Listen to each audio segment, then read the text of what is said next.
तब्येत कशी आहे आणि पुढची भूमिका काय असणार? तब्येत चांगली आहे. पुढची भूमिका आणखीन 1-2 दिवस मला वाटतं सुट्टीच नाही आणखी हॉस्पिटलमधून, त्यामुळे पुढची भूमिका आणखीन ठरवली नाही.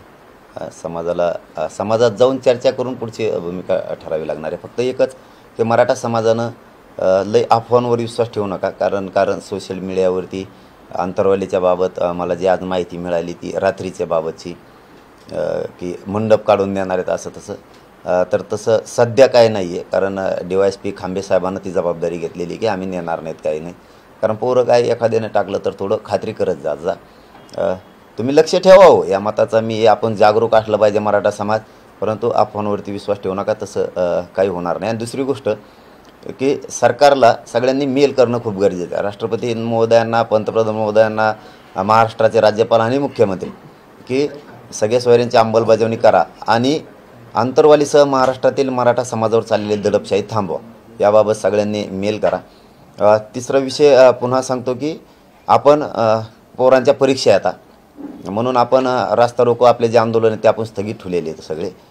दुसरं की 3 तारखेचे रास्ता रोकोसुद्धा स्थगित ठेवलेले आहेत की विद्यार्थ्यांच्या परीक्षा आहेत आणि लग्न मोठ्या प्रमाणात आहे त्या दिवशी. आपलेच बांधव कोणीतरी सगळ्या जाती धर्माचे ते असणार आहेत, ते लेकरं बाळं खूप ते ओरडा थांबू शकतं. म्हणून त्याचं रूपांतर महाराष्ट्रातल्या ज्या शक्य गावकऱ्यांना आहे, ज्यांना शक्य आहे, कारण सगळ्यांनाच दमवायची गरज नाही आहे, शक्य आहे त्यांनी साखळी उपोषण आणि धरणे आंदोलन आपण आपल्या गावात किंवा शहरात करायचे आहेत. यानुसार चालायचं आहे सगळ्यांना. बाकीचं शांत चित्तानं बघायचं आहे. कोणाच्या बाजूनं काय बोलतं आहे, आपल्याविषयी मराठ्यांविषयी कोणात काय द्वेष भरलेला आहे याविषयी बारकाईने लक्ष ठेवायचं आहे. कारण त्यांनाही माहिती आहे मराठी गप्प बसतात, ऐकतात आणि उठाव करतात, हे त्यांनाही माहिती. आणि त्यांना थोडं भ्रमात आहे ते चालू द्या. कारण काय असतं, डोक्यात एकदा हवा सत्तेची शिरली की ते चालू असतं. त्यामुळं मराठा समाजानं शांत चित्ताने 7-8 दिवस बघावं काय चाललं आहे, कुठं कसं आहे. जसं की कालचं उदाहरण आहे, मी बोललो नेत्याला एका पक्षाच्या आणि मराठ्यांचे नेते तिकडून बोलायला लागले. मी काय चूक केली? मराठा समाजाच्या जातीचे लेकरं मोठे व्हावेत म्हणून इकडून बोललो आणि मराठा समाज मोठा व्हावा ते म्हणतात आमच्या नेत्याला बोलला. अरे बाबा, नेता आहे तुझं की तुझी जात आहे,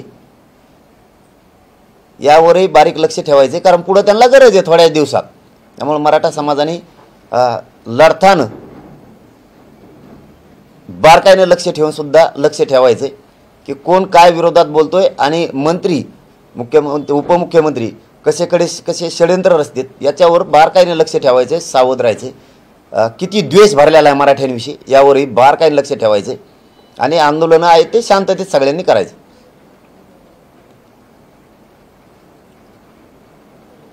नरेंद्र मोदीची सभा सुरू होते थोड्याच वेळात.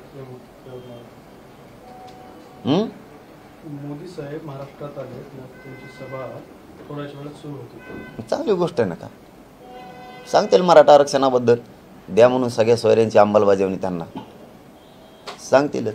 आता आम्ही तर विद्यार्थ्यांसाठी सगळेच आंदोलनं हे 4 दिवसापासूनच 5 दिवसापासूनच स्थगित ठेवलेले.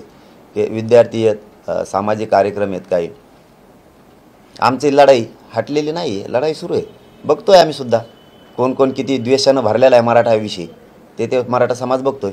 मराठ्यांची एकजूट काय आहे हे. देश विदेशातील प्रत्येक घडामोडींचे लाईव्ह अपडेट मिळवण्यासाठी आता साम टीव्हीच्या सर्व सोशल मीडिया प्लॅटफॉर्मला लाईक, फॉलो आणि सबस्क्राईब करा. तसंच सर्व नोटिफिकेशनसाठी बेल आयकॉन प्रेस करायला विसरू नका.